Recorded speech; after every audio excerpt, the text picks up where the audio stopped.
రాత్రి 12:30కు వారెంట్ లేకుండా గుండాలు ఉతికే పెద్ద పోలీస్ మాఫ్ గ్యాంగ్ 2 విడతలలో వచ్చి అరెస్ట్ చేసి నల్లకుంట పోలీస్ స్టేషన్కు తీసుకొని పోయింది.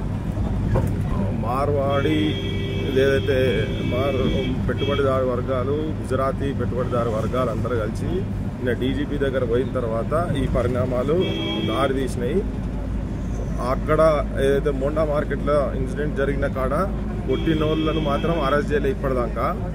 కానీ మమ్మలను, ఈ ప్రాంత అస్తిత్వాన్ని కాపాడే ప్రయత్నంలో ఉన్నటువంటి మమ్మలను, నన్ను కానీ శ్యామ్ను కానీ అరెస్ట్ చేసి యూనివర్సిటీలో 2 పిల్లలు కానీ తీసుకొని పోలీస్ స్టేషన్స్కు తిప్పుతున్నారు. తెలియకుండా పోలీస్ స్టేషన్కు కొట్టినోడు బాగానే ఉన్నాడు.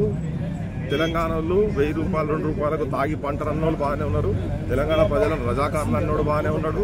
తెలంగాణ ప్రజలు ఊంచితే తినేటోళ్ళు అన్నోళ్ళు కూడా బాగానే ఉన్నారు. అని మమ్మల్ని మాత్రం పోలీస్ స్టేషన్ తిప్పుతున్నాడు రేవంత్ రెడ్డి. ఆంధ్ర పాలకులు కూడా ఇట్లనే చేసిండ్రు.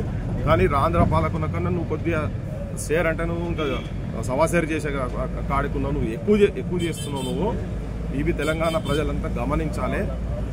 ఈ ముఖ్యమంత్రి ఆంధ్ర వాళ్ళ దగ్గర చెప్పులు మోసిన ముఖ్యమంత్రి ఇప్పుడు ఉత్తర హిందుస్థాన్కి వెళ్ళి వచ్చినటువంటి మార్వాడి వాళ్ళు ఇక్కడైతే దోపిడీ చేస్తుండ్రో, దోపిడీ చేసేటోళ్ళ గురించి మాట్లాడు. వాళ్ళు గుజరాత్ వాళ్ళు కావచ్చు, వాళ్ళ పైసలకు అమ్ముడు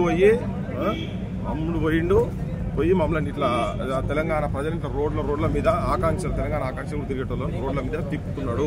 ఇది ప్రజలు గమనించాలి.